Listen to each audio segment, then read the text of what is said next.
Abrimos nuestra tertulia de fútbol, mucho que analizar en la Segunda División B con respecto a la eliminatoria de La Hoya de ascenso a Segunda División y también del Real Murcia. Solo queda una jornada de Liga y está ahora mismo en inmejorables condiciones de clasificarse con el factor cancha a favor en los playoffs por el ascenso a Primera División. Saludamos a nuestros invitados. Joaquín Martínez, muy buenas noches. ¿Qué tal? Buenas noches. ¿Cómo se presenta esta última jornada en Segunda División? Pues se presenta con mucha ilusión, por lo menos para lo que se refiere al Real Murcia. Yo siempre pienso que a la última jornada hay que llegar con los deberes hechos, por lo que pueda pasar, porque siempre es una jornada, hay muchos equipos que se juegan. Afortunadamente este año en Segunda División la gran mayoría se van a jugar algo, por arriba o por abajo, pero siempre hay alguno que no se juega nada. Y pensando en ver al Murcia como está con 62 y que no hubiera ganado, por ejemplo, hubiera estado empatado y las cábalas que ahora mismo estaríamos haciendo, pensar que ganando está clasificado y empatando y perdiendo prácticamente se tienen que dar una serie de circunstancias para que te quede fuera, pues es uno de los mejores escenarios para afrontar una jornada 42 que ni el más optimista de los que pudiera hablar del Murcia en agosto podría pensar que iba a estar jugándose el playoff y además jugándoselo para acabar tercero, o sea, para acabar con factor cancha a favor. Y qué bonito terminar en la nueva condomina, porque hay posibilidad también de que acuda mucha gente y que pueda ayudar para ese partido. Fermín Noay, muy buenas noches. Buenas noches. Además, contra un Castilla que también se está jugando el permanecer en la Segunda División. Sí, atractivo el partido. Un partido peligroso, pero bueno, como decía Joaquín, la verdad es que, pese a que estamos ya en la última jornada, hay mucha gente que se está jugando cosas aún. También el Córdoba va a jugar contra el Mallorca, Las Palmas va a jugar contra la Ponferradina, todos duelos entre equipos que quieren jugar la promoción con equipos que quieren evitar el descenso. La última jornada es imprevisible. No tenemos más que ver lo que ocurrió la temporada pasada en la última jornada en Segunda División. Si a eso le unes la imprevisibilidad que tiene la categoría en sí desde el principio de la campaña, la igualdad que tiene, pues es que todos los partidos, casi todos, son a 1x2 casi, ¿no? Es difícil hacer un pronóstico. También está muy igualada la promoción de ascenso a Segunda División. Pablo Albaladejo, muy buenas noches. Buenas noches. En ella está disputando la Hoya Lorca el primer partido, disputó este fin de semana de su eliminatoria ante el Hospitalet, 2-2 en el partido de ida, como opciones, pues como sí, un buen partido enteras de poder buen partido de la Hoya Lorca, quizás con un rival bastante duro, pero bueno, posiblemente se llevó más renta de lo que realmente se vio en el terreno de juego, pero bueno, bien, están vivos para el partido de vuelta y a ver qué pasa. Y a pelearle al Hospitalet. José Tom, muy buenas noches. Buenas noches. Qué bonita están estas últimas jornadas. Hablamos también refiriéndonos a la Segunda División B con novedades en Cartagena, que también ha salido el portavoz, en este caso, de los propietarios del FC Cartagena a hablar esta mañana para tranquilizar un poco a la gente. Sí, no sé si la tranquiliza mucho, la verdad, porque no ha dado ninguna noticia relevante. Ha dicho que va a pagar lo que debe en este mes, en el mes de junio. Pero bueno, ha entrado en alguna contradicción incluso, ¿no? En la presentación dijo que venía con un grupo detrás de 5 o 6 colaboradores, hoy dice que está solo. Bueno, yo creo que la rueda de prensa no ha aclarado nada y deja muchas dudas, sobre todo de quién está detrás del Cartagena, porque yo particularmente no me creo que sea él. Pues estos son los temas que vamos a repasar en esta primera parte destinada al fútbol. Comenzamos hablando de la Hoya Lorca, de esta Segunda División B, y ese encuentro, Pablo, ante el Hospitalet, equipo muy táctico, que también juega muy bien a la contra y que se lo puso muy difícil en el Artés Carrasco a la Hoya Lorca. Sí, es un equipo que acumula mucha gente por detrás del balón defendiendo y después lleva muchísima calidad arriba. Ahora veremos la mejor expectación de la temporada, 4.200 espectadores. Esta vez sí se respiraba un ambiente bonito en ese estadio. Sí, la verdad es que desde primera hora se respiraba buen ambiente. La afición respondió bastante bien. Era lo que te decía, que ellos, ahí se hace el primer gol a los 5 minutos. La verdad es que Nico, que está siendo importantísimo en este final de temporada. Sí, un buen pase de Morilla desde banda y un cabezazo de Nico, fíjate. Ellos sufrieron mucho, tanto a balón parado como en balones laterales. El Hospitalet no tiene un gran juego defensivo ahí aéreo. De hecho, el que mejor va es el número 5, Moyano, pero que fue el expulsado, efectivamente. Yo creo que ahí van a sufrir bastante en el partido de vuelta, en ese sentido. Bueno, se ponía por delante el Hoya Lorca, pero también no habría ningún equipo dominador claro sobre el terreno de juego. Bueno, yo creo que la presencia del juego y el dominio del juego lo llevó más la Hoya. Quizás el Hospitalet llegó con los goles, o sea, las ocasiones fueron los goles. Pasa que es lo que te decía, hay que tener en cuenta que el Hospitalet de arriba, con De Haro en banda derecha y Aridai en banda izquierda. Aridai juega normalmente es diestro, pero puede jugar en ambas bandas, pero juega normalmente más a pierna cambiada.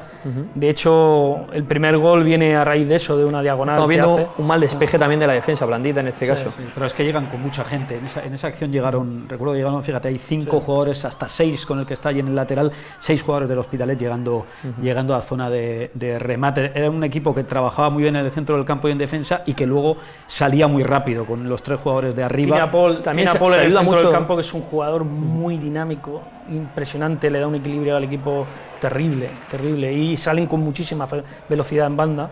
Aprovecha muy bien las segundas jugadas también. Se nota que Yo creo están que bien posicionados. la primera parte fue más igualada. La primera parte para mí fue más igualada. En la segunda todo el peso lo llevó la olla Lorca desde el principio. Armando. ¿De Carnicer? De Armando, un disparo muy bueno. La verdad es que la olla en la primera parte, pues como siempre, genera 4 o 5 ocasiones de gol claras, y bueno, al no materializarlas, pues bueno, al final se produce Es la historia de la temporada. ¿Sí? Es la historia de la temporada. Siempre lo hemos comentado, que en partidos como el de Albacete y otros partidos en casa, pues bueno, ha generado muchísimas ocasiones de gol, no termina matando el partido, al final el rival se le sube un poco. De todas maneras, tenemos que tener en cuenta una cosa, estaba hablando hace un momento con Fermín, hay que recordar que, y eso lo tenemos muy reciente, el Hospitalet va al Carranza con 12.000 personas, con el potencial que tiene el Cádiz, y el Cádiz no consigue generarle una ocasión de gol clara al Hospitalet. Bueno. O sea que, y cuando la olla le generó, ya te digo, no sé, pero que recuerde 8 por lo menos. Disparo al larguero, sí, Pallarés, que tuvo también una de Pallarés, cabezazo. sí, y una que la tira por encima del larguero. Aquí estamos viendo la bonita jugada también que hacen para el segundo gol. Sí. Hay un error intenta derribarlo. Hay un error de Marcos Pérez, yo creo que no cierra bien al jugador creo que es Aridai, me parece el que El apoyo quizás también, la cobertura. Intenta hacerlo, no llega a tiempo. Es importante, tal como se puso el partido y como son estas eliminatorias, es importante salir vivo del partido de ida. Lo digo porque tanto el Cartagena, la primera eliminatoria, como la eliminatoria de la olla en Las Palmas, la diferencia entre perder y empatar es muy muy grande. O sea, tú no puedes perder, sobre todo si juegas como local, el partido de ida, porque luego la sensación futbolística, que es lo que dijo luego Campos en rueda de prensa, es que aunque tú hayas empatado, tu sensación futbolística en el campo es de que has sido superior al Hospitalet. Entonces, si eres superior en el Artés Carrasco, puedes serlo igual en Barcelona. Y porque reviertes un resultado que sí que puede ser mucho más peligroso. Sí, pero perder el primer partido, perder el partido de ida, ya te obliga a jugar muy condicionado en la vuelta. Este 2-2 es muy importante. Gol de Pallarés. Como decía antes, ellos sufren mucho, porque además la olla intentó en todo momento, porque además intentó acciones por fuera, por banda, por dentro. Saca Nico el córner, por Sí, cierto, ¿no? sí. Gol y asistencia en este partido.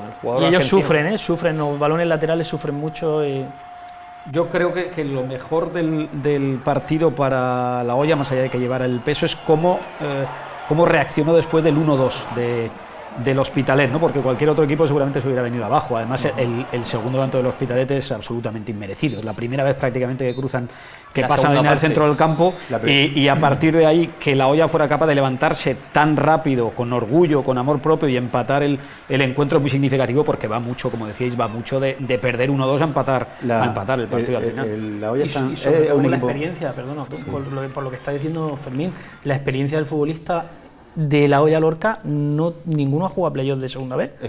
A excepción de Alberto, que es el que más experiencia tiene. Hay algunos que no han jugado ni playoffs de tercera. Pero es que el equipo no se descompone en ningún momento, sigue con la misma intensidad de juego que llevaba hasta el momento. O sea, hay que reconocer la clave es que la olla es tan fiel a su estilo, lo hemos visto en muchos partidos, que aunque en un playoff metes el 1-0 en casa, el 90% de los equipos que hubieran hecho, le hubieran dado el balón al contrario, tú te metes atrás, esperas un contragolpe, seguramente hubiera hecho el equipo más defensivo, pero seguramente eso la olla no supo hacerlo o no quiso hacerlo. Pero posiblemente, como dice Fermín, si el equipo se hubiera descompuesto en el 1-2, en el minuto 81, 82... Puede acabar como Cartagena 1-3. No hubiera pasado nada, porque además era lo normal, que se te hubiera descompuesto, que se hubieran venido abajo, todo lo contrario.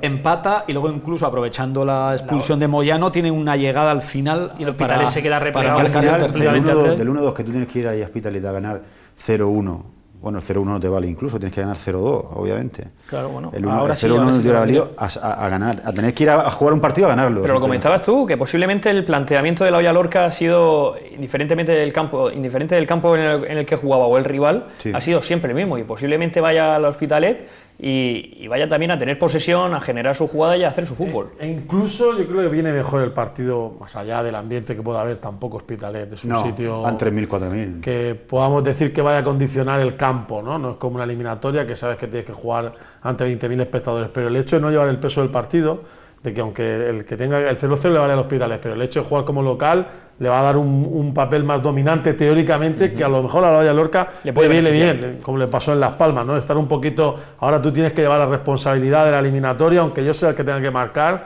porque juegas en casa y porque juegas con esa situación. Yo insisto, veo la eliminatoria muy abierta, el playoff de segunda B, ves las otras eliminatorias, salvo la del Avilés, que ha ganado 2-0, más o menos todos están igual, todos están ahí al segundo partido. El resto ha sido 3 empates. Claro, 3 empates, la única es la del Avilés, la que está ahí un poquito más desigualada por el resultado del 2-0. Y tampoco veo rivales realmente potentes. Yo temo mucho al Nastic pensando en el futuro, pero tampoco ves que esté siendo muy superior, ¿no? La clave también un poco es que hace 3 días o hace 2 días seguramente la Loya Lorca pensaba: el Hospitalet es un equipo que ha jugado en los últimos años, ha jugado playoffs, se ha quedado a punto de subir, viene de eliminar al Cádiz, pensaba seguramente que venía un monstruo, ¿no?, a jugar allí. Y ahora la Loya ya sabe que al Hospitalet le puede ganar la eliminatoria. Lo que pasa es que te pones a mirar lo que es la plantilla, lo que te decía, tanto las bandas como arriba, que llevan mucho potencial, con el juvenil Iván, el chaval que es del 94, después te pones a mirar la línea defensiva, que viene con mucha experiencia, la media de edad 31-32 años, a excepción de Peque, el lateral derecho, que es más jovencito, jugaron todos los playoffs de ascenso el año pasado. Pablo, o sea, es un equipo... ¿Se pudieron llevar 3 de Lorca ayer? Sí, yo creo que sí. Bueno, Fermín lo estuvo viendo igual que... Yo creo...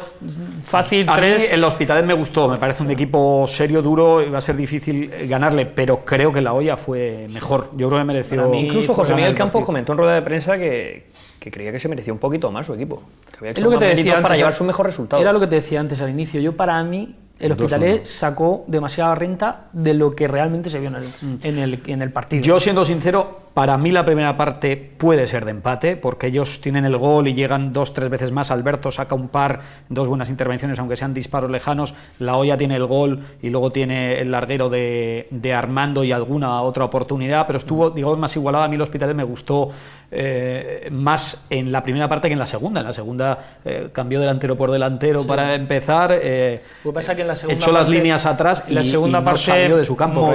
Cambió a De Aro, que estaba jugando en banda derecha, lo metió en punta, que es un jugador que le ha metido 13 goles este año, y ahí cambió un pelín la figura, pero vamos... ¿No os dais cuenta? Por ejemplo, para mí hay un factor determinante en el juego de la Loya. Fran Carnicer, que ha sido importantísimo en el centro del campo durante toda la temporada, en el mejor momento de la Loya. ¿En qué minuto lo cambia? Lo cambia en el descanso. En el descanso. O sea, es un jugador que no está, que desde hace ya 2 o 3 meses no está. Yo no sé si el cambio se produce a lo mejor porque puede ser que esté tocado también, o sobrecarga de minutos. también ha tenido problemas, ¿no?, en las últimas jornadas. Sí, pero yo creo que está mejor. Lo que pasa es que José es porque tenía molestia. Creo que sí. Creo que lo dijo José Miguel al final, y se le notaba que iba con un punto menos, yo creo. En la primera parte me dio la sensación a la hora de presionar. Pero porque tiene miedo, porque está cerca de romperse un montón de meses, y al final eso crea una psicosis en el jugador que lleva 2 meses sin jugar bien. Pero ahí viene el paso al frente de otros jugadores de otros jugadores como Armando, que han dado paso al frente. Sí, por también. eso te digo que después tiene jugadores después como Armando, que bueno, el otro día hizo un gran partido, ayer estuvo muy bien también. Nico, jugador muy joven que cada vez está hay que pensar la exigencia física de las competiciones, digo, porque bueno, vemos a Nico a un nivel espectacular. Pablo le conoce muy bien, entre otras cosas porque vio a Nico en el Pinatar en tercera división. Yo he visto jugar a Josa en el Horadada en preferente. Hablo que cuando tú cambias de categoría, el nivel de exigencia física es superior, pero es que están llegando ahora a jugar el partido 39 y 40 después del juego en una liga de 38. Para muchos es la primera vez que llegan a junio con ese nivel de exigencia física, ¿no? Entonces, en cierto modo, en algo se tiene que notar. Seguro. O sea, la velocidad que tenía Josan en el principio de temporada, esa chispa que tenía, en algo se tiene que notar, ¿no?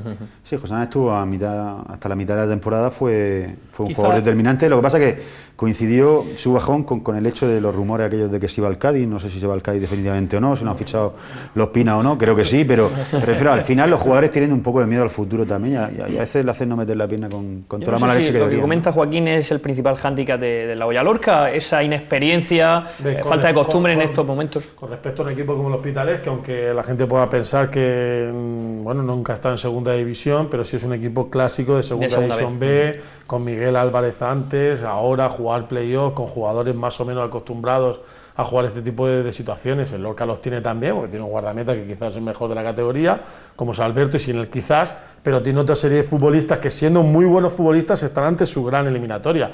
Y ojalá esta no sea su gran eliminatoria, sino que sea la siguiente, ¿no? Pero imagínate un Nàstic Lorca o un Sestao Lorca, pues bueno, pues contra el Nàstic volveríamos a tener una situación muy parecida, ¿no? Lleida, Leganés, todos equipos expertos, ¿no? El Lorca, de todos los que está jugando el playoff junto con el Llagostera, es el que se ve en una situación nueva, ¿no? Que a veces el ir de novato, el ir de tapado, suele venir muy bien, ¿eh? Lo compensa sin presión. No digo como cosa negativa, lo digo como... A lo mejor el Hospitalet se pensaba que iba a llegar aquí después de eliminar al Cádiz y le iba a meter 0-3. Lo mismo que se podía pensar en Las Palmas Atlético, o sea, y lo mismo que a lo mejor pudimos pensar con el Avilés, ¿no? Sí, bueno, el Avilés, al final, un equipo que juega playoff, en la segunda división B, primero tienes que intentar ser el mejor de tu grupo, ¿no? Pero luego cuando llegas a ser el mejor de 20, el Albacete, por ejemplo, el grupo cuarto lo fue, y luego te metes en un playoff de 16, donde, salvo que seas campeón, tienes que ser de los 2 mejores de 14, que ya han sido los 4 primeros de su grupo. O sea, y si el Hospitalet ha quedado entre los 4 primeros del grupo catalán-valenciano, por algo es. El que sube se lo merece. No hay nada regalado, ¿no? Está claro que siempre se ha comentado, ¿no?, que es el ascenso más difícil. Muy complicado. Y yo lo veo porque son muchas fases también. ¿No? Porque al final, el Avilés, si está ahí, es por algo, y el Hospitalet, igual pensaremos, la Olla no nadie le ha regalado nada y no ha quedado por delante del Cartagena y del Cádiz por casualidad. El partido de vuelta próximo domingo a las 7:30 en el Hospitalet. No, domingo a las 12. Domingo a las 12. A las 12. Domingo a las 12. Bueno, lo corregimos. Con la fresca. ¿Vas, Pablo, o no? No lo sé si iré, posiblemente, pero no lo sé todavía. Es un campo, lo estábamos hablando antes, el campo es un campo grande, es un campo que... Césped artificial, ¿no? Césped artificial, sí. Pero del bueno o del malo. Dicen que está bastante bien, yo no he estado, personalmente no he estado allí en el campo, o sea, no sé cómo está, pero bueno, yo creo que la eliminatoria está completamente abierta, yo creo que tampoco tiene que va a ser volverse un loco buen la partido. Olla, porque un 0-1 en el minuto 84 lo clasifica. Y de hecho, el Hospitalet, su eliminatoria contra el Cádiz, al final ellos vienen de estar fuera, de estar prácticamente a 5 o 6. O sea, el Hospitalet le mete 2 goles. En el minuto 87 estaban fuera. Y bueno, lo que tienen estos partidos de playoff, ¿no? Pero tampoco fue porque, si me apuras, había más gente de Cádiz que de Hospitalet en el campo. O sea, no es una remontada de que épica. Es la típica encerrona que meten 2 córners. No, esa situación yo creo que no se va a vivir. Un dato, la Olla Lorca no ha perdido en césped artificial. Bueno, interesante dato también. Lo más importante es que en la idea continuar que ayer no así. se vio...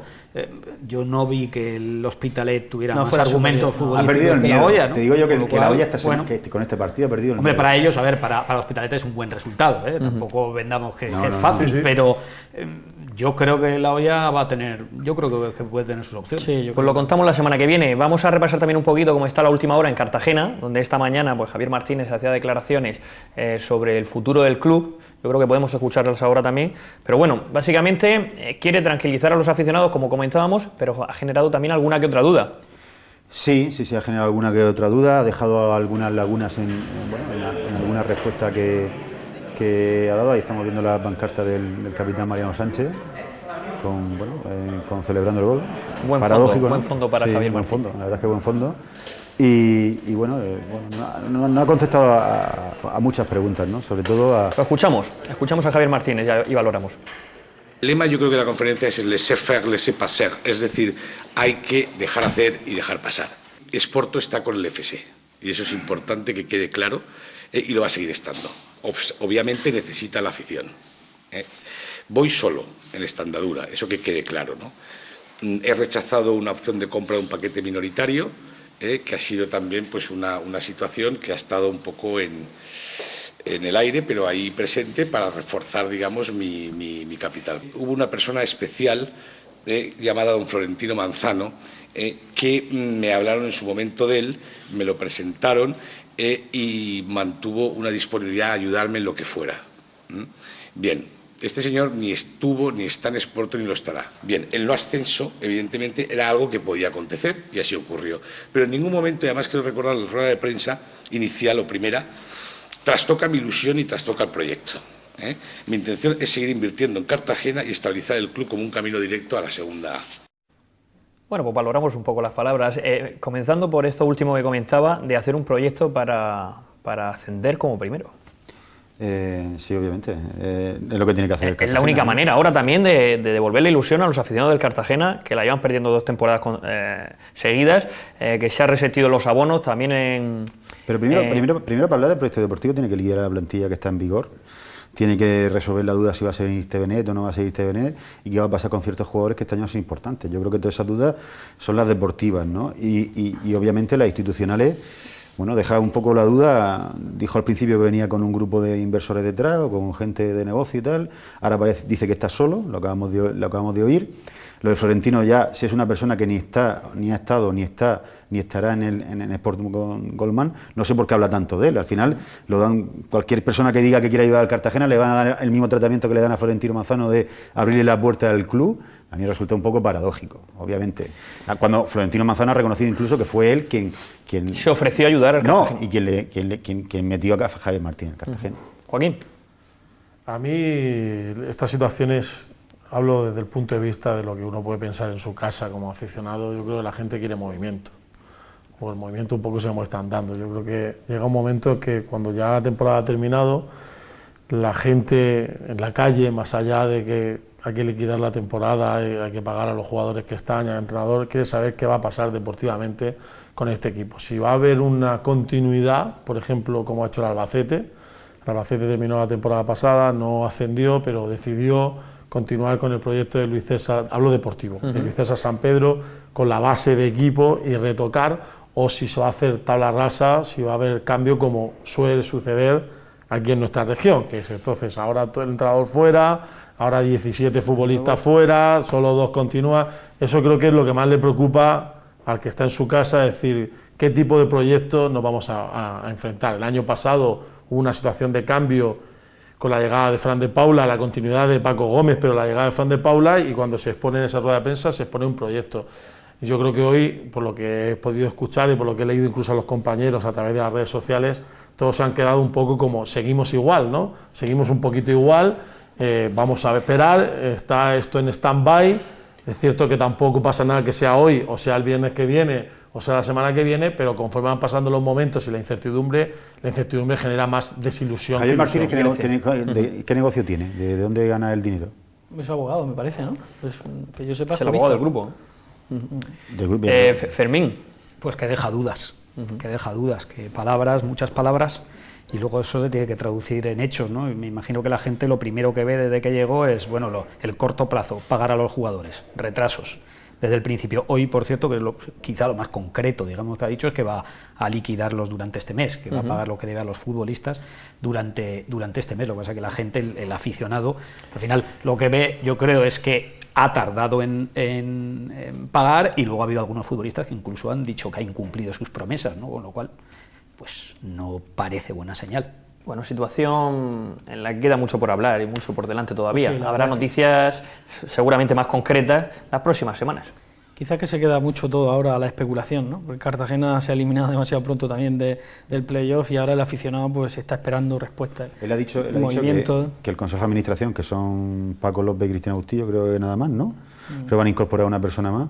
A partir de esta tarde iba a ponerse a trabajar, ¿no? Con lo cual, él incluso también se quita, ¿no? Y deja... Otro abogado valenciano es el que se incorpora, creo que es Marco de apellido. Javier Marco, me parece. Sí, estaba con él. Exacto. Mi gran pregunta es: ¿qué hace Javier Martín en el Cartagena si no está Florentino detrás? O sea, si Florentino no está detrás, mi pregunta es ¿qué hace Javier Martín en el Cartagena? ¿De dónde gana dinero ese hombre como para meter en el Cartagena? El año que viene tendrá que meter 1.200.000, 1.300.000 euros o 1 millón. Bueno, él ha hablado de autogestión. ¿Ah, sí? Lo he leído yo, ¿no? Sí, te tiene que tocar el Barcelona otra vez. No sé. Y hacer 5.000 socios. De lo que ha hablado él, no de lo yo que... no veo al Cartagena haciendo otros 5.000 socios ante este panorama. El año pasado, yo no el verano pasado lo hizo porque Fran de Paula, bueno, metió una energía nueva en el Cartagena. Algo de un cambio de modelo de gestión, de cómo se gasta el dinero y cómo se va a administrar todo el dinero y cómo y por qué, ¿no? Bueno, así está el panorama en Cartagena, y más adelante esperamos tener pues, noticias más concretas, como comentábamos. Terminamos ya el repaso, antes de meternos con el Murcia, con el Yeclano, que es el único equipo de la tercera división que está peleando por ascender a segunda división B. No le ha ido nada bien en el partido de ida, 3-0 ante el Alcira. Un partido se le ha puesto muy cuesta arriba, la verdad es que bueno, era un rival complicado, el Alcira es un sitio donde se lleva el fútbol muy intensamente, buen campo, y al final pues apaga un poco la inexperiencia del Yeclano, ¿no? Parece que nos agarramos a la magia de la Constitución. Sí, eso iba a decir que si hay un equipo que quizás puedas pensar que por las circunstancias de la Constitución, de que hemos vivido otros años eliminatorias con remontada, el último año del ascenso del Yeclano también vivió eliminatorias muy complicadas, pero luego la realidad es que te toque un equipo valenciano es una faena, porque la verdad es que es un grupo muy muy difícil, donde hay el Eldense es un equipazo, aunque ha perdido con el Marbella, ahora está jugando, el Orihuela también ha ganado su eliminatoria, el Alcira le ha ganado al Yeclano, es un grupo difícil, pero insisto, es muy complicado. Si hablábamos que era muy difícil subir, el condicionante de la tercera división también con quién te toque y cómo, ¿no? Pero, muy diferente. Siempre digo, perder 3-0 es tirar media eliminatoria en el partido de ida, ¿no? Yo estaba escuchando en Onda Regional el partido, cuando iban 1-0, alguna ocasión, y luego ya cuando ves que es 3-0 la cosa cambia mucho, porque es realmente complicado. ¿Tiene algún jugador tuyo o conoce al equipo, al Alcira o no? No, pero es un equipo que hace muy bien las cosas, ya lo comentábamos años atrás, independientemente que ascienda o que esté peleando. Hace las cosas, ¿no? Digo porque el último año que ascendió el Alcira, hace 3-4 tenía algún jugador murciano como Paco Meroño, que luego tardó en cobrar el ascenso, pues estuvo por diciembre, todavía estaba cobrando el ascenso, o sea que vamos a decir que hacen las cosas. Pero bueno, que el Alcira te refieres. El Alcira, sí, no, me refiero a Yeclano, que está haciendo bien las cosas económicamente. No sé. Yo sí tengo algún jugador en el grupo valenciano, tenía en el Novelda y en Orihuela también tengo otro, y es lo que dice Joaquín, el grupo valenciano es un grupo bastante más fuerte. Entonces el Yeclano, la verdad es que bueno, hay que aspirar a la fe y a la Constitución y a todo, pero lo tiene realmente. Al final se le nota la vergüenza al fútbol murciano en estos playoffs, ¿no? No sé, mucha gente que lo sabe, pero mira las plantillas del Eldense, más allá de que haya algún jugador como Mario Rosas en el Eldense que nos pueda caer mejor o peor, pero depende para qué, para jugar fútbol, para salir de fiesta. Antonio Cañas empezó en el Orihuela, se fue al Eldense. José Carlos Tavares, el delantero sudamericano que estaba con Ulloa en el Castellón, en segunda división A, están en el Eldense. Pues Quique Mateo, Urzaiz están en el Orihuela. Al final estamos ves hablando un poco de jugadores que han pasado ¿no? muchos por solo el dinero, división. solo el dinero. Era hace un año aquí en Murcia, incluso Sí, mejor. Sí. Si yo creo el fútbol murciano se está reciclando un poco, tras vivir muy por encima de sus posibilidades. Y que el Yeclano es un ejemplo. Pegó un golpe brutal en el suelo. Exactamente. Claro. Sigue la misma dinámica, baja. Pero nunca tiene problemas con deudas. Ese es el ejemplo. El ejemplo no debe ser. Subo de esa. O sea, el otro día estaba viendo. No volverse loco. Ayer vi una eliminatoria porque había 1000 y pico aficionados del Linares. En Vallecas, Rayo Vallecano, Linares. Digo, pues si el Linares estaba hace 2 años, 3, jugando el playoff de ascenso a segunda A, desaparece, voy a preferente, bueno, es que es un equipo histórico el Linares. Ya, pero no, el Ciudad de Murcia evita un descenso a segunda división B contra el Linares, en la vieja condomina, creo. Algeciras. Pero quiero decir, los proyectos aquellos de Jumilla, de Totana, de Muleño, hablo de equipos que han jugado playoff, y luego vuelves a preferente, tienes que volver a subir. Caravaca. Bueno, pues el Yeclano, desde que se rehizo, como de la desaparición del Yeclano Club de Fútbol, pues se ha vuelto a subir y ha vuelto a bajar, está igual. Y con muchos jugadores de Yecla, sí. que es la manera al final o también la comarca, de que... Yecla o la comarca. Y sobre todo que eso no sea una filosofía, una política que tú pones en práctica por ciertas circunstancias, porque la cosa del año anterior no te ha salido bien y lo haces un año. No, esta gente lleva muchos años con 2 descensos y han seguido con el mismo modelo. A mí me parece, en muchas cosas me parece ejemplar. Muy ejemplar. Ellos al final marcan un modelo a seguir y van con él a muerte, y además yo me parece perfecto. ¿Qué sueldos paga el Yeclano? ¿Cuál es el sueldo que paga el Yeclano? No lo sé ahora mismo el presupuesto que tienen, pero yo recuerdo el año que estaban en segunda vez, que yo hablaba con ellos incluso para el tema jugadores, y ellos lo tenían muy claro. Nosotros tenemos esto y esto es lo que queremos, lo mismo que la Valladolid. Y como decías tú, Felipe, con gente de Yecla, que eso termina creando identidad también con tu afición, ¿no? Claro. Que es muy importante. Bueno, vamos a la segunda división. Ahora sí que hablamos del Real Murcia y de esta última jornada que se vivirá el próximo domingo en la Nueva Condomina ante el Real Madrid Castilla. En juego la promoción de ascenso para el Real Murcia, en juego también para el Castilla la permanencia. El Real Murcia, hay que decir que la promoción la tiene prácticamente en la mano, tiene que pasar un descalabro, tiene que haber una carambola muy, muy importante para que el Real Murcia se quede sin playoff. Ahora, el tercer puesto lo tiene en la mano, depende de sí mismo, depende de ganar el partido. Y queremos el tercer puesto, ¿verdad? Hombre, Y con lo que eso conlleva, es que conlleva muchas ventajas el tercero. Llegados a este momento, ¿no? Llegados a este Hay que momento pedir. puestos a pedir. Hay una web, hay un blog, Números en Grana, pues si alguno quiere mirar las 290 y tantas combinaciones, prácticamente el 96-97%, o sea, el Murcia, aun perdiendo o empatando, se tienen que dar una serie de circunstancias, ¿no? Difíciles, porque yo veo difícil que el Huelva, puede ganar el Huelva, la Nova Cruz Alta, el Recreativo, lo veo difícil. Veo más complicado el partido del Córdoba que el del Murcia, o sea, ahora mismo el Mallorca es mejor equipo que el Castilla, ha recuperado un poco la chispa con Olaizola, viene de empatar en Girona, de ganarle a Las Palmas, pero bueno, el Murcia es que, como dice, tenemos que pensar en nosotros mismos, en ganar el partido, en ser terceros, y cuando esta mañana estaba mirando un poco la clasificación y los números, la última vez que estuve aquí, estábamos con la coña de los datos, ¿no? Sí. Pues el Murcia va a ser, ya queda una jornada, pero puesto que no perdió en Tenerife, el único equipo que acabe la Liga no perdiendo 2 partidos seguidos, o sea, nunca ha estado 15 días sin puntuar. Ese fue el dato que diste aquí. Hay otro más alarmante. El Murcia ha puntuado contra todos. Sus Nadie le ha ganado los 2 9 partidos. derrotas son contra 9 equipos distintos. Nadie en la categoría ha puntuado contra todos. Mínimo, todos han perdido 2 veces contra uno. O sea, el Murcia sí que puede decir ese dicho que todos decimos de... Matemáticamente esta temporada es No, la pero bomba. siempre se dice, no me he sentido inferior a nadie, ¿no? Dice, yo he perdido, pero es que no me he sentido inferior. Una hora y media hablando el domingo por la noche de las posibilidades del Murcia y todavía colgamos el teléfono y no teníamos claro. Y el año que menos expectativas tenía el Murcia, ¿eh? Ya. Porque fíjate cómo se inicia la Esa temporada. temporada suele funcionar, suele salir Fíjate bien. cómo se inicia la temporada. Que Es es que para yo felicitar insisto, al cuerpo Samper- técnico del Real Murcia, a Chuti por cómo No, la las temporada- problemas que tuvo. Samper ha cambiado de modelo por La obligación. temporada Lo que pasa y es que le ha salido bien. La temporada y la pretemporada. El primer partido de pretemporada medianamente importante del Murcia es en el mes de julio, Pinatar, el último día de julio. En Pinatar Arena fue, ¿no? No, sí, te acuerdas tú.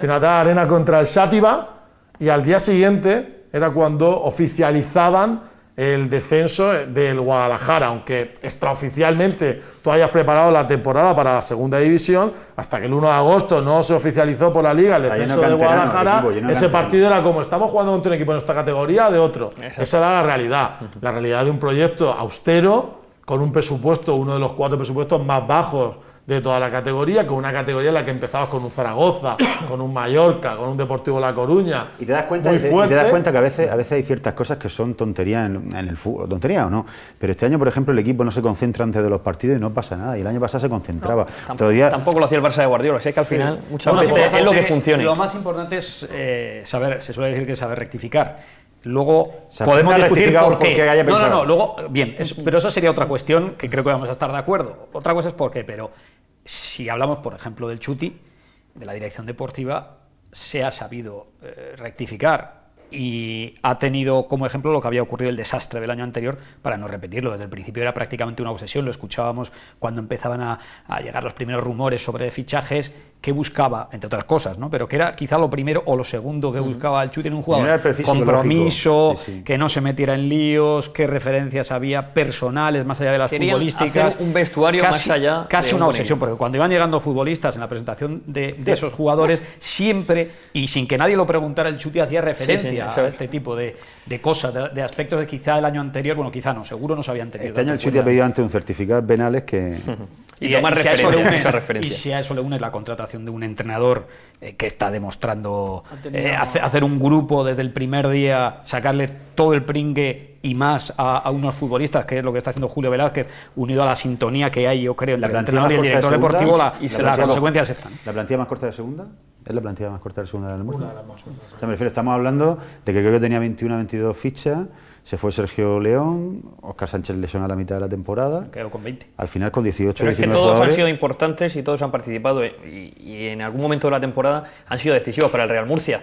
En este caso, pues lo fueron varios jugadores también contra el Tenerife. 0-1, además muy prontito. Tú que estuviste ahí en el Oro. Y tan pronto Con ese como gol empezaba 28 segundos, creo que habían pasado 27 exactamente, segundos, sí. pase magnífico de Saúl de espaldas y definición Esa misma extraordinaria de jugada, Quique. hace 2 años de Quique hubiera acabado en el segundo feeder de Bueno, Oro, gente ahí con arriba. confianza. Saúl está con confianza y Quique también. ¿Verdad? Toda la del mundo. Y esta jugada es un ejemplo. Bueno, por eso el fútbol te da revanchas, se las ha dado a muchos futbolistas del Murcia, sobre todo a este futbolista que es Quique García, al que el fútbol profesional no le había dado una oportunidad, por así decirlo, verdadera, ¿no? Porque su debut en el fútbol profesional o su lanzamiento en el fútbol profesional coincide con el año de Montilivi, ¿no? Con un año en el que, bueno, el Murcia tenía a Natalio, tenía a Chando, tenía a Pedro y Quique sube, Campos en un principio y luego acaban subiendo al primer equipo, pero es una temporada mala. Luego él, hay que recordar que fue uno de los hombres más importantes del año de Segunda División B con Iñaki Alonso, sobre todo... También tuvo problemas físicos. Sí, de Navidad en adelante, pero su verdadera presentación en el fútbol profesional le dura un partido y medio, que eso es muy complicado. La lesión de Elche, lesionado, un año entero baja. Vuelve esa pretemporada, yo recuerdo narrar un partido en La Roda, un amistoso, y todavía duda de si estaba bien físicamente, había que guardarle, no jugó, todo este tipo de cosas súper hecha un año. Luego se encontró con la temporada pasada. Que sí, pero eso es, que esa es la temporada pasada. Esa es la temporada pasada, la de vengo de un año sin jugar. Bueno, pues el fútbol ha dado una revancha aquí García para tapar 1000 bocas. Sobre todo... No es que tapara 1000 bocas, es que Quique ha mejorado como futbolista mucho también. Bueno, que Quique tenía 17, 18 años cuando llegó a Murcia, no podía llegar como... Si llegó de Cuenca con 17 años y no llegó al Barça... Él no llega como un delantero goleador, en el División de Honor y en el filial no era un delantero goleador. Llega como un delantero que está se ha perfeccionado mucho también. En el sub-20, en la selección española sub-20, en los Juegos Mediterráneos. No es un delantero goleador, un delantero peleón, otro tipo de delantero, yo creo que... Bueno, pero que muchas veces también el delantero vive del gol cuando está en buena racha y hace falta mucha continuidad y muchas oportunidades. Quique ha demostrado que ahora es un definidor de lujo. Lo ha demostrado. Seguramente lo digo por Quique, pero lo digo por otra cantidad de futbolistas, que Saúl este año es nuestro Ismael, de la temporada de David Vidal, Mauro dos Santos, al que prácticamente hasta la jornada quinta, sexta que marca aquel gol contra el Numancia, estaba siendo observado minuciosamente en todos los partidos porque él solo se había creado una mochila que ya se ha quitado de en medio con el temporadón que está haciendo, y así una serie de futbolistas, pero desgraciadamente los de la cantera, como es el caso de Quique, como es el caso de Edi, muy señalados, muy marcados. Y digo lo de las bocas porque el sábado va a haber más bocas en Nueva Condomina. ¿Tú crees? Sí, hombre, más de 8 o 9 mil va a haber. El problema es que todos los que vengan el sábado, los 8 o 9 mil que han ido todo el año, saben disfrutar de su equipo, saben valorar a su equipo. Lo digo por si alguno se apunta al sábado, que espero que se apunten mucho. Si en la primera aquí que la tira fuera, que se acuerde que lleva 23 goles. Sobre todo porque es importante esto recordarlo. En el partido de Las Palmas hubo un ambiente parecido. ¿Te acuerdas que se metieron 2000 personas más de lo habitual? Pero que esto pasa luego en el 1-3 desalojaron muy rápido. O sea, me apunto al fútbol sala el último día y si ayer pierdo el pote, digo, ya no vengo más. Esto es muy de todo, ¿no? Pasa mucho en el sur en general. Sí, en el sureste. Pero sí, en el sureste pasa mucho. Yo creo que nadie le puede reprochar aquí que la temporada que está haciendo. Y además yo creo que se la ha ganado a pulso, seguro con su constancia, con su trabajo, con la confianza que le ha dado el míster. O sea, al final... Pero Pablo, que Quique García metió un gol en Nueva Condomina este año después de haber fallado un penalti en Soria y pidió perdón a la grada. Que es para decir, pero bueno, ¿dónde estamos? ¿Qué pasa aquí? Es que no nos acordamos que el año pasado fuimos a ver un partido contra Las Palmas a una supuesta salvación, que a un año anterior acabamos salvándonos en Alcoy, porque también sabíamos que luego iba a bajar el Villarreal y todo este tipo de cosas, aunque no quedamos cuartos por la cola, que hemos ido a Montilivi, que este es el presente actual del Real Murcia, pasado corto, que yo estoy realmente cansado muchas veces de los 80 y de todo eso. La realidad del que es socio ahora mismo del Murcia, que tiene 30, 20 y tantos, 40 años, es los 90 en segunda B, los 2000, la década de 2000 en segunda con 2 escarceos en primera y a partir de ahí sufrir. Ya no 80, 90, es que vamos a ver, esto el fútbol es el presente porque también depende del presupuesto que tengas cada temporada a la hora de hablar también de exigencia. No es lo mismo que tengas 8 duros que tengas 2 a la hora de hacer un equipo, y entonces a los equipos, a cada plantilla hay que exigirle una cosa, creo yo. Fíjate lo que ocurrió el año pasado. Que no te perjudiquen las lesiones, es que son una serie de factores muy fuertes. Quería como comentar también, al margen del 0-1 que hemos visto que se produjo muy pronto, el Tenerife tuvo muchas ocasiones también para haber empatado el partido al Real Murcia. Sí, a mí el equipo no me gustó los primeros 25 minutos, creo que estuvo nervioso, desubicado en el campo, desordenado, defensivamente dio bastantes facilidades al Tenerife, que llegó sobre todo por la derecha. Edgar le ganó la partida a Dani Bautista, creo que a Saúl le costó entender que tenía que ayudar más a su lateral. Exacto, según ataca el Tenerife la derecha y según defiende el Murcia la izquierda, y ahí sufrió, la verdad es que lo pasó mal y pudo marcar el Tenerife perfectamente uno de los goles. Y luego ya fue centrándose y mejoró. Defensivamente la segunda parte yo creo que no estuvo mal. Tenía muy estudiado que Dani Bautista primero reaparecía después de una lesión un mes o por ahí, estaba fuera, que seguramente notaba la inactividad, y segundo, Dani Bautista, que empieza a jugar de titular cuando Julio Velázquez cambia el 3-5-2 famoso, él como lateral natural, o sea, como lateral en una defensa de 4, excepto los 2 partidos de liga regular contra el Huelva, no había jugado, con lo cual central, yo creo que se juntaron 2 cosas. Primero, que Dani Bautista en esa posición no había jugado mucho esta temporada, con esa misión, con esa tarea, y segundo, que el Tenerife sabía perfectamente que este tío venía de una lesión y luego fue por él. Quizá pudo influir que no estaba Dorca en el centro del campo, y al principio la pareja Eddie Toribio. No sé si esta temporada la hemos visto alguna vez, ellos 2 solos en el centro del campo, porque Dorca lo ha jugado prácticamente todo. Yo creo que la semana pasada vimos a Dorca. Pero la parte final, no desde el principio. Pero no desde el principio. Y yo creo que a ellos les costó hacerse la idea de que Dorca no estaba. Yo creo que se notó, en esa primera media hora se notó la ausencia de. Hay un cambio en el Murcia de Julio Velázquez las 2 últimas semanas. En Barcelona ha jugado todavía con el 3-5-2 y en el partido de Zaragoza ya cambió a un doble pivote natural, sentó a Toribio y esta semana no tenía a Dorca. Yo no sé si es definitivo, ya va a volver a no poner los 3, a Eddie, Dorca, Toribio juntos. Yo contra el Zaragoza lo valoré positivamente porque a veces no nos olvidamos que jugamos con 3 atrás, que uno es Mauro dos Santos, que es central de carné, pero los otros eran Molinero y Alex. Y a veces cuando el equipo contrario, como es el caso de Zaragoza, tiene poderío físico en el extremo, como Javi Álamo, como Paco Montañés, y encima un punta referencia como Rullé, yo vi bien que reforzara un poquito, porque al final es un balón alto, cuando Alex Martínez tenía que ganársela a Álamo, física. Ya, bueno, pues pensando en eso. Por cierto, en Tenerife había mucho ambiente así de pesimismo, Fermín.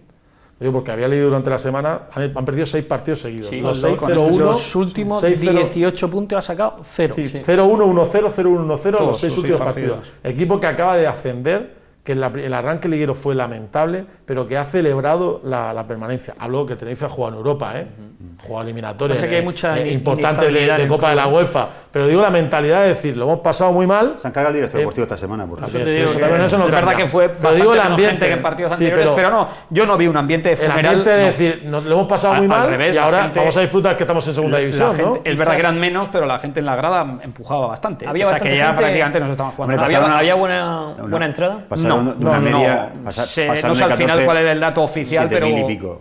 Pasaron de 14.000, 15.000 que tenían hace un mes a 7.000. Quizás pero 7.000 cuando los mayores problemas los tenga dentro sí. No hablo del entorno, me refiero a la afición, es una afición que valora el hecho de haber estado en las catatumbas otra vez y subir, pero bueno, sí, la Tenerife, que hace un mes y medio, si me hubieran dicho un favorito para jugar playoff, hemos dicho Tenerife. Porque estaba en el mejor momento estaba como de cualquier Murcia, equipo. Por la diferencia es que el Murcia no se ha desinflado, que ha vuelto a hacer 10 puntos de 15 después de lograr esos 52.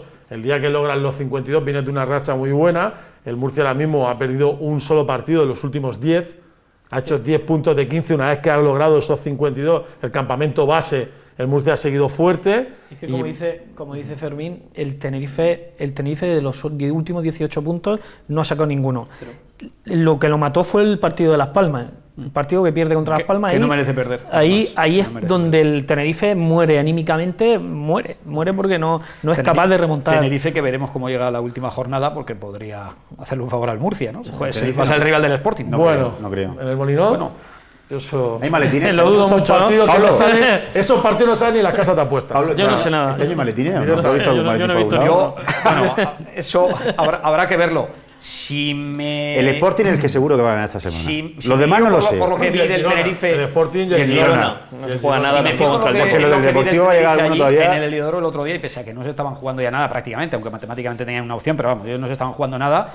Y jugaron con bastante intensidad, o sea, no se dejaron llevar. Si juegan igual en el Molinón, no sé, el Sporting no lo va a tener fácil tampoco. El Murcia, de todas maneras, tiene un partido muy complicado contra un Madrid-Castilla que se juega la vida, que a ellos no les interesa bajar a Segunda B por muchas cosas, por formación, por un montón de cosas, por captación de jugadores. Ellos firmaron este mercado de invierno a William en 1 millón de euros, o sea que a ellos no les interesa bajar. Pero al final el sentido colectivo en un filial, el sentido de club que hay que salvar es diferente.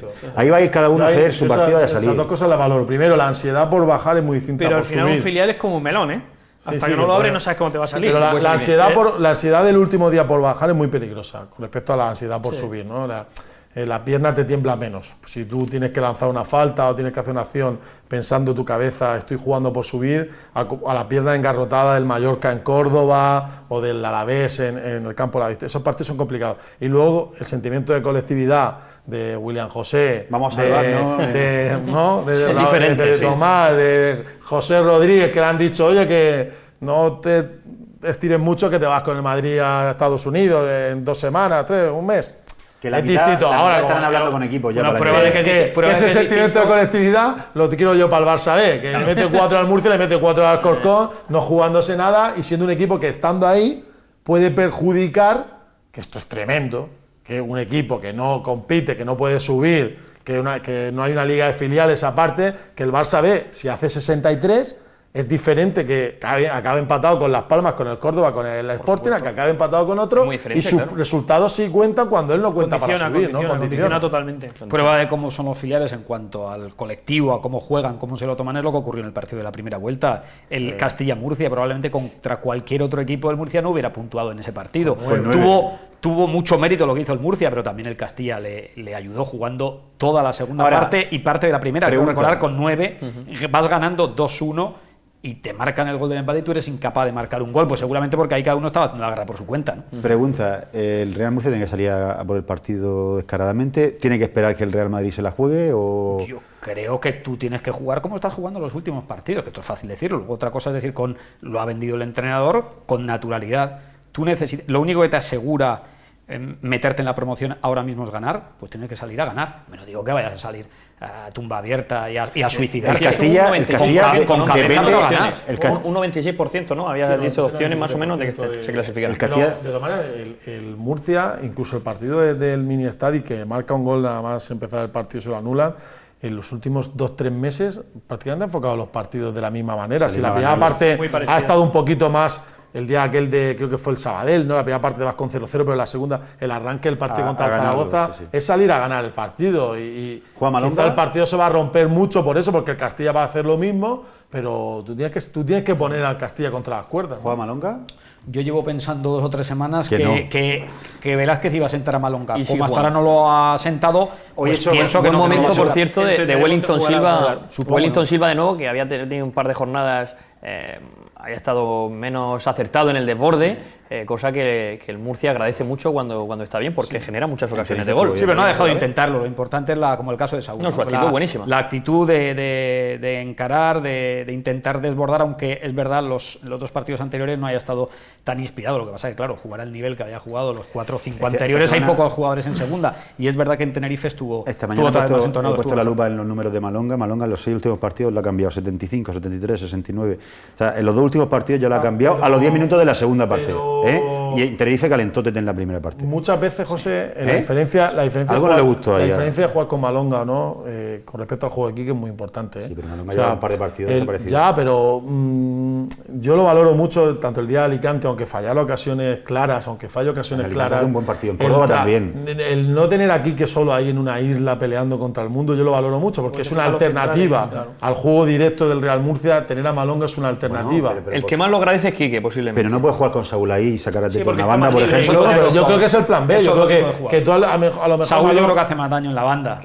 Yo, por ejemplo, prefiero tener a Malonga, que no es un futbolista explosivo, sino que es un futbolista potente, tenerlo de inicio, de arranque, que él ha hecho su calentamiento y ha salido, y acabar dando como alternativa luego cuando sale Tete, que el equipo contrario está más cansado, dar otro ritmo al partido, que a lo mejor hacerlo al revés, que sacar a Malonga como revulsivo, que era lo que se hacía en la primera vuelta, y tú veías que salía como un potro queriendo correrlas todas y acababa un poco desbocado. Es una labor oscura de desgaste del rival, de los centrales, y luego buscar otras alternativas, como ya sea Tete o incluso Iván Moreno, que por cierto hizo una última media hora.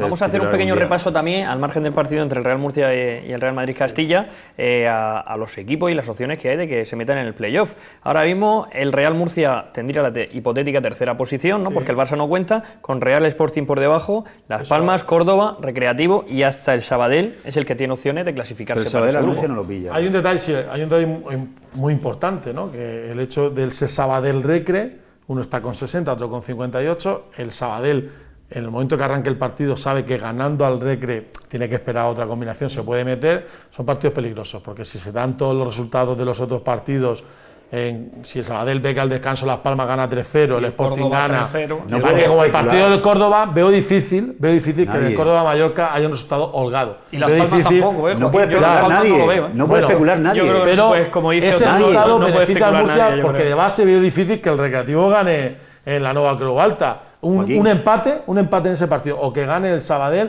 ya provoca que pase lo que pase en la Condomina, todo sigue igual. No me quiero imaginar al utillero o a la persona que esté en el banquillo encargada de decirle a los jugadores cómo van los partidos, porque tiene que coordinar 4 o 5 resultados para saber en qué momento de la clasificación está.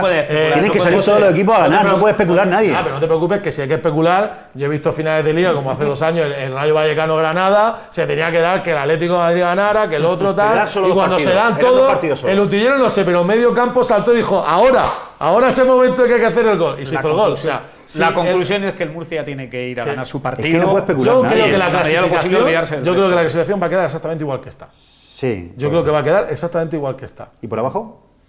Por abajo he hecho menos números. Por abajo he hecho menos números porque ojo, si la clasificación queda como está por arriba, no puede quedar por abajo. Bueno, si empatan el Alavés y el Jaén, sí. Y si el Murcia le gana al Castilla, antes para el Girona, porque precisamente juega contra el Deportivo de La Coruña y ha ascendido, es el que mejor lo tiene ahora mismo, está metido en el descenso. Girona 51, que el problema del Mallorca y el Castilla es que el Girona, el problema del Mallorca y el Castilla es que saben que el Girona les va a pasar. Y que salvo que haya una carambola tremenda, que empaten, que puede pasar, entre el Jaén y el Alavés, uno de los dos les va a pasar. O sea que, yo del Castilla y el Mallorca empezaré a hacer... Yo reconozco que el Mallorca, ¿qué grupo? De miedo, pequeño, pero tengo un punto de miedo con el 2% restante. ¿Sí? El 2 o el 3%. Bueno, pero sé que es muy difícil. El 2% es muy poco miedo. Sí, no. Pero no tenemos quedado que íbamos a pensar que el Real Murcia va a quedar tercero. Hombre, ese es el objetivo. Yo por eso tú ahora hablas de meterte. En el partido de Murcia y en que hagas su trabajo independientemente de lo que hagas. Dos factores Murcia, fundamentales. Córdoba, Sporting Las Palmas, los playoffs. Murcia, Córdoba, sí, queda todo igual. Yo es el playoff que sueño. El Real Murcia me gusta la opción de la porra, no sé si tenéis vosotros también. Yo me sumo a los de... Yo creo que el Murcia Las Palmas. Las Palmas puede quedar sexto, Las Palmas puede quedar fuera. Sí. Las Palmas puede quedar fuera. Puede quedarse fuera. A mí me gustaría futbolísticamente que Las Palmas quedara fuera, porque se acaben estas tonterías de echar a un entrenador a 2 jornadas del final. La verdad es que esa antilógica del fútbol. Si lo echas, échalo antes. Si has confiado en Sergio Lovera. Hay algún caso todavía más extremo, pero lo puedes echar después del último partido de liga regular. Eso ha pasado también. Pero yo prefiero. No es lo normal. Y le puede decir uno, es que el Mallorca ha hecho lo mismo. Es que el Sporting ha subido por lo menos 2 o 3 jornadas. Yo no sé qué va a pasar. La película, el Alcorcón también, un equipo que venía muy fuerte. Pero son más jornadas. Barcelona, pero 2 jornadas, tú cuando quedan 2 jornadas de liga teniendo que ir a Mallorca a jugarte la vida, son los jugadores los que quieren cargarse al entrenador y al final los que se lo cargan. Tema aparte, el Alcorcón, que venía también muy fuerte, no sé si lo vais a echar de menos en este playoff, se agradece que se haya quedado fuera. Y Fermín tampoco. Venía muy fuerte. Estoy encantado de que Fermín, si estuviera el Alcorcón tendría más tiempo. Fíjate, exacto, si Alcorcón tuviera opciones y a mí me hubieras preguntado qué rival no quieres, te hubiera dicho el Alcorcón. Vamos, deportivamente ahora el que parece peor es Las Palmas, obviamente. Sí, es que yo pocas veces te suelen salir ese tipo de cosas bien, ¿eh? Yo no sé qué va a pasar porque no me quiero mojar aquí luego, pero yo diría que la Unión Deportiva Las Palmas, vamos, a mí mucho me extrañaría que ascendiera. Vamos terminando, que nos quedamos sin tiempo. Un exjugador sin experiencia. Estaba entrenando al juvenil C, creo. Yo, por ejemplo, te digo, veo al Murcia, como el Córdoba y como el Sabadell, con una dinámica, aunque el Sabadell venga de perder, mucho más positiva que Las Palmas y que el Sporting. Porque el Sporting, a la Romareda, sin jugarte en el Zaragoza, saca un empate al final. El Sporting ha maquillado mucho el final, tenía mucha renta. Van a ser 30.000 espectadores ahí. Para mí tenía mucha renta y deportivamente la ha perdido mucho. Terminamos que nos quedamos sin tiempo. También van mucho, pero una afición muy exigente también, con su equipo. Terminamos comentando cada uno qué número de espectadores espera en la nueva Condomina. 13.000. Estamos haciendo muchas porras y la única porra es la del Míster, que es la buena del Mundial. Es la que vale. 12 o 13.000, yo creo. Buen número para terminar esa jornada, Fermín. En esa línea. Pero bueno, por cambiar un poco, yo voy a decir que no llega a 12.000. 11.500. Pablo, yo soy más optimista. Yo voy a quedar en los 11. En los 11, bueno. A ver qué pasa. Esto es como el precio justo, ¿eh? Y aparte de lo que creamos siendo realistas, debería haber pero no creo que sea realista ahora mismo pensar eso. Debería haber no menos de 15.000 personas. Necesitamos un ambiente como el que hubo ayer en el Palacio, que lo Vale, Tom, nos vamos. Joaquín, tú eres muy de fútbol sala, ¿no? Tú te quedas con nosotros. Siempre me gusta mucho. Pero cuéntanos también un poquito de fútbol, ya que acabamos esta parte. ¿Qué previsiones tenéis en Pinatar Arena para este verano? Bueno, de momento no hemos parado, que es lo importante, ¿no? Que ahora, aunque la gente no lo cree, hay equipos islandeses que aprovechan ahora, sobre todo el fútbol femenino, ¿no? Tenemos ahora esta semana el Breiðablik, a José le encantan esos nombres, es el equipo número 77 que ha venido este año a Pinatar Arena, saquen los cálculos, ¿no? Un poco en 4 o 5 meses, pero estamos preparando toda la pretemporada de verano sabiendo que los equipos españoles tardan un poquito más, por lo que estamos hablando ahora mismo, no sabemos si uno va a estar en segunda, va a estar en primera, pero vamos a tener incluso equipos extranjeros en verano, sin decir los nombres. Vamos a tener un equipo de la primera división de Escocia, de la Scottish Premier League, que va a venir el 5 o 6 de julio, empiezan bastante antes la pretemporada, y un equipo de la segunda división inglesa, de la Championship, que además hay muchos jugadores españoles jugando en esa categoría. Es una categoría que paga bien, que hay entrenadores españoles y van a venir a Pinatar Arena, o sea que, y luego muchos amistosos, ¿no? Mucha gente ya me pregunta en las redes sociales, si el año pasado vimos un Elche Murcia, ¿no? Murcia Almería, pues seguro que veremos también. El milagro A mí me gusta Murcia mucho, se fraguó este verano en Pinatar Arena. Bueno, es donde la gente empezó a ver, donde empezó a ver a Tete, donde empezó a ver a Saúl, donde empezó a ver un poco a ese Trullol que a ti te gustaba en verano. Yo vi ese partido. Claro. A mí, al margen del fútbol, me Tete gusta estuvo mucho muy la bien ese terracita partido. Sí, eso también. y el pádel también, que se puede jugar ahí. Padel, el Archimusic, eso está abierto ya. Eso está abierto ya. Eso Es lo que más le gusta a Felipe. hay Pero para ver el zumba, fútbol desde allí, que se ve muy hay bien zumba también. party este sábado, pues si te quieres animar y todas esas cosas, pero bueno. Para zumba no estoy, pero bueno. Nos animaremos. Joaquín, te quedas con nosotros, tú también, ¿no? Hablas Sí, algo de sí, fútbol sí. sala. Sí, sí. Despedimos a Fermín, muchísimas gracias por habernos acompañado. Nominado. Gracias. Nos vemos en Alba con Domina la semana que viene. Y a Pablo, por supuesto, que siempre Muy nos bien. analiza la segunda división Ahora empieza a B. tener trabajo también este verano. Ahora. Sí, bastante. Ya estamos, ya te habrán llamado por teléfono, ¿no? Ya alguna vez. Lo Se tengo, acuerde, lo Pablo, tengo que tenemos apagado. al Pinatar Arena en tercera división. Lo digo para... Pues sí, hay que... O sea, ahí hay Tienes que que- cambiarte al también. director deportivo del Pinatar Arena de tercera. El otro día estuve hablando con Mariano en el futuro. Venga, nos marchamos. Unos segundos de publicidad y hablamos de fútbol sala con Gregorio León y con Rafa, el portero del Pozo.